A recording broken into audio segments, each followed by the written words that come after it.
ఇక హౌజింగ్ సెక్టార్కి వస్తే 2004 నుంచి 2014 వరకు ఆనాటి ఇందిరమ్మ ప్రభుత్వం ఇప్పుడున్న తెలంగాణ రాష్ట్రంలో సుమారు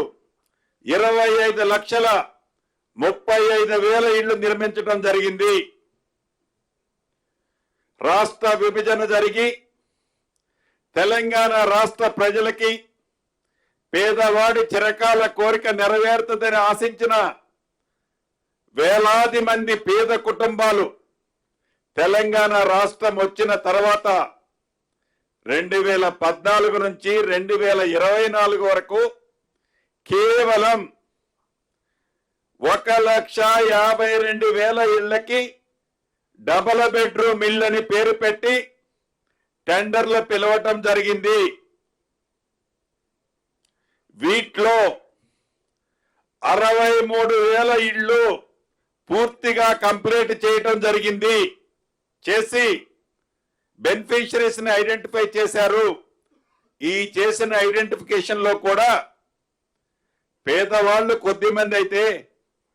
పింక్ కలర్ షర్ట్ తొడుక్కున్న వాళ్ళే ఎక్కువ మంది ఉన్నారు. మొదలుపెట్టి అసంపూర్తిగా ఉన్న సుమారు 35,36,000 ఇళ్ళు ఇందిరమ్మ రాజ్యంలో యుద్ధ ప్రాతిపదిక మీద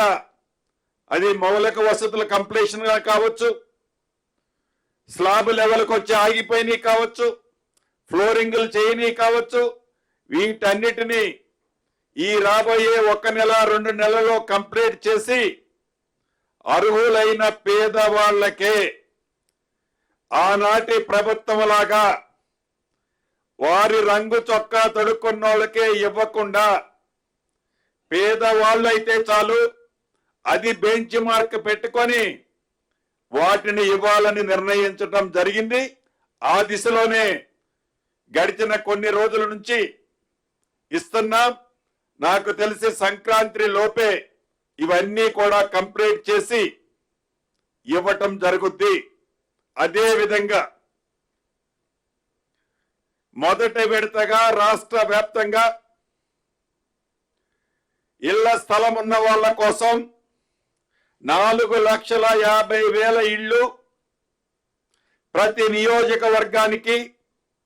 3,500 ఇళ్ళు తగ్గకుండా ఐటీడీఏ ప్రాంతంలో ఉండే నియోజకవర్గాలకి అదనంగా ఇస్తూ ప్రతి ఇంటికి 5 లక్షల చొప్పున ప్రతి ఇల్లు కనీసం 400 చదరపు అడుగులు ఉండే విధంగా వారికి నచ్చిన డిజైన్లో బెనిఫిషరీ ఎవరైతే ఉన్నారో వారికి నచ్చిన డిజైన్లో ఒక టాయిలెట్, ఒక కిచెన్ తో పాటు ఇంటి నిర్మాణము వారి ఆర్థిక స్తోమత పర్మిట్ చేస్తే 400 చదరపు అడుగుల కంటే ఎక్కువ కట్టుకున్న ప్రభుత్వానికి ఎటువంటి అభ్యంతరం ఉండని నియమాలతో ఈ ప్రభుత్వం మొదట విడత 4,50,000 ఇళ్ళు ఇవ్వటం జరిగింది. ఇదే స్థలం నుండి 2 రోజుల క్రితం గౌరవ ముఖ్యమంత్రి రేవంత్ రెడ్డి గారి చేతుల మీదుగా ఒక యాప్ని ఈ బెనిఫిషరీస్ ని ఫైనల్ చేయటం కోసం ఏవైతే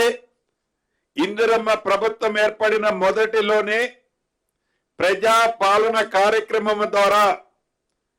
ప్రభుత్వమే ప్రజల దగ్గరికి వెళ్ళినప్పుడు